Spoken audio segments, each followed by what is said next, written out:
Hello बच्चों, welcome to our channel जिसका नाम है गोपाल शर्मा क्लासेस। बच्चों, अभी तक जो पिछली वीडियो बनी है वो सारी 11th और 12th इंग्लिश के सब्जेक्ट की बनी है, लेकिन अब कुछ टाइम के लिए उसको थोड़ा साइड में रखकर हम दूसरे सब्जेक्ट की ओर ध्यान देंगे।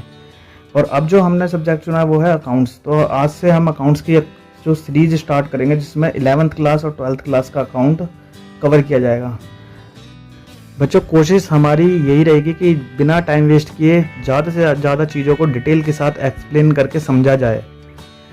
तो ज़्यादा ना टाइम वेस्ट करते हुए स्टार्ट करते हैं। आज जो हम करने वाले वो है पहला चैप्टर जो कि अकाउंट से है। मतलब बेसिकली हम करेंगे अकाउंट का इंट्रोडक्शन। और बेसिकली जो ये अकाउंट्स जो हम सीरीज स्टार्ट करेंगे ये बाइलिंगुअल होगी। बाइलिंगुअल मीन हिंदी और इंग्लिश दोनों में मिक्स में, जिससे क्या बच्चों को कोई समझने में प्रॉब्लम है। अगर प्रॉब्लम आएगी तो आप उसे कमेंट बॉक्स में शेयर कर सकते हैं, क्योंकि वहाँ पर मैं आपको उसका पूरा जवाब दूंगा।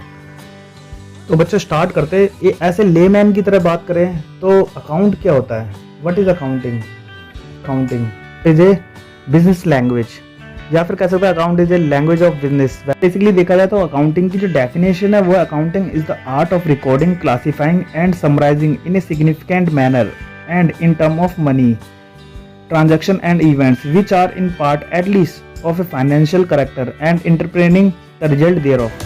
मतलब अकाउंटिंग क्या एक आर्ट है जिसमें क्या जितने भी पैसे से रिलेटेड, मतलब money, it is all about money, जितने भी पैसे से रिलेटेड जो ट्रांजेक्शन उन्हीं सभी को रिकॉर्ड करना, क्लासीफाई करना, समरी तैयार करना, इस तरह से मतलब सारा तैयार करना कि पूरे डिटेल की पूरी नॉलेज एक फिक्स टाइम पर हमें मिल जाए।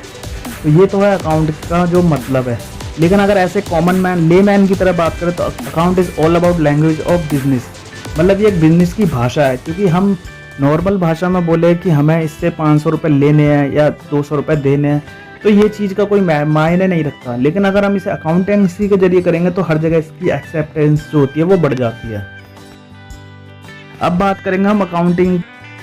अगर इंडिया की डोमेस्टिक लेवल पे बात ना करके इंटरनेशनल लेवल पे बात करें तो भी हर बिजनेस का ये मकसद होता है कि साल के पूरे एंड में उसे कितना प्रॉफिट हुआ या लॉस हुआ, और इसी चीज़ को जो करता है वो ये है अकाउंटिंग। अच्छा, अब बात करते हैं अकाउंटिंग की। अकाउंटिंग एक तरह का एक प्रोसेस होता है जो पूरे साल भर साल चलता है।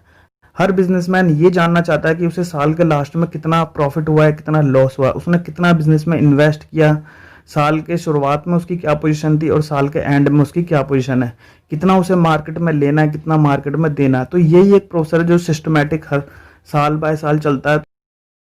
तो बच्चों सबसे पहले बात करें कैरेक्टरिस्टिक्स ऑफ अकाउंटिंग। मतलब अकाउंटिंग का जो सबसे बड़ा गुण होता है वो होता है आइडेंटिफाई करना। मीन्स उन सभी एक्टिविटियों पे नज़र रखना जिनसे ये पता चले कि व्यापार में एक्चुअल में लेन देन हुआ है या नहीं हुआ।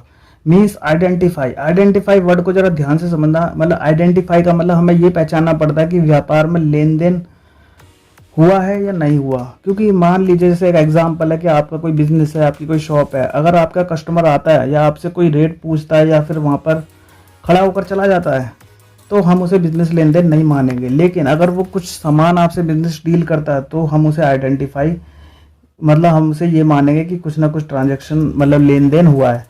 मतलब सबसे पहला जो स्टेप होता है अकाउंटिंग का जो गुण है वो है आइडेंटिफाई करना कि क्या बिजनेस में लेन देन हुआ है, क्या बिजनेस में लेन देन नहीं हुआ है। जो सेकंड नंबर पे जो स्टेप आता है वो है अमाउंट को मीजर करना। मतलब कितना अमाउंट का लेन देन हुआ है। मीन्स फर्स्ट नंबर पे पहले पहचानते हैं, उसका मीजर करते हैं। देन थर्ड वन आएगा रिकॉर्डिंग। जैसे ही हमें पता चलता है कि अकाउंट का लेन देन हुआ है कुछ, तो हम क्या करते हैं उसे रिकॉर्ड। इन सबों की डेफिनेशन जो है वो भी आपके सामने ही है, आप उसे देखकर भी पढ़कर भी समझ सकते हैं। क्योंकि मैं एक्चुअली में इन्हें एक्सप्लेन करने की कोशिश कर रहा हूँ, आप इसे पढ़कर भी समझ सकते हैं। तो सर जो सबसे पहला काम होता है वो आइडेंटिफाई करना। देन उसके बाद आता है मीजर करना कि कितने का लेन देन हुआ है। उसके बाद हम उसे रिकॉर्ड कर देते हैं, लाइक जर्नल एंट्री जो होती है। और जर्नल एंट्री को भी हम आगे की क्लास में पढ़ेंगे किस तरह से सिंपल वे में जर्नल एंट्री कर सकते हैं और कितने मेथड से वो की जा सकती है। देन स्टेप आता है क्लासीफाई, मतलब क्लास बनाना। जैसे सेल अकाउंट अलग से, परचेज अकाउंट अलग से, राम अकाउंट अलग से, श्याम अकाउंट अलग से। तो इस तरह से अकाउंट, हर किसी का अकाउंट जो भी बिजनेस में इन्वॉल्व है सबों के अलग अलग अकाउंट बना के उन्हें कैटेगरी वाइज कर दिया जाएगा, दैट कॉल्ड क्लासीफाई। उसके बाद होता है समरी तैयार करना।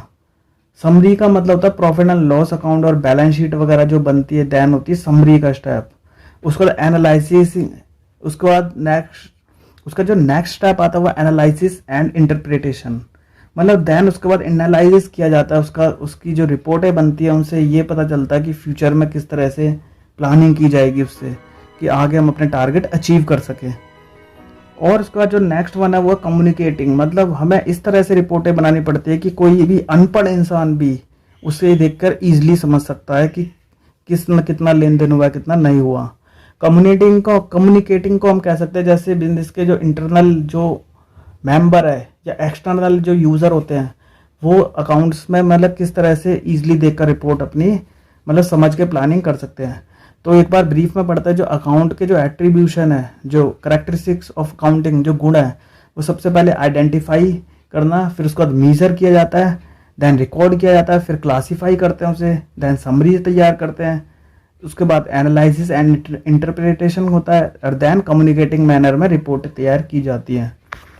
तो ये तो था बच्चों characteristics of accounting.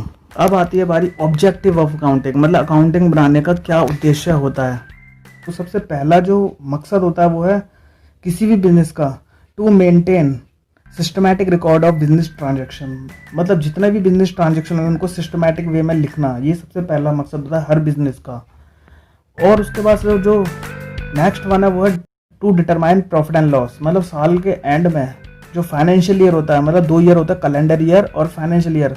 Calendar year वो होता है जो जनवरी से लेकर और दिसंबर में ख़त्म होता है, और फाइनेंशियल ईयर अप्रैल से मार्च। तो जो अकाउंट का पहला मकसद हमने बताया डिटरमाइनिंग फाइनेंशियल पोजीशन, मतलब ये पता करना कि हमारी फाइनेंशियल पोजीशन क्या है। उसके बाद फैसिलिटेटिंग मैनेजमेंट, मतलब मैनेजमेंट को हेल्प करना, ये भी अकाउंट का मकसद होता है। और जो नेक्स्ट वन है providing accounting information to user, मतलब जो भी उसके यूज़र हैं, चाहे एक्सटर्नल यूज़र हो चाहे इंटरनल यूज़र हो, चाहे एक्सटर्नल हो चाहे इंटरनल हो, मतलब समूह के लिए पूरी तरह से डिटेल तैयार करना। और नेक्स्ट वन जो है, जो लास्ट वन है वो है प्रोटेक्टिंग बिजनेस एसेट्स, मतलब अपनी बिजनेस एसेट्स को भी बचाना, कि कौन सी एसेट्स ज़्यादा यूज़ हो रही है, मिस यूज़ हो रही है या कम यूज़ हो रही है, तो इसको ही पता करना, ये अकाउंट का मकसद है।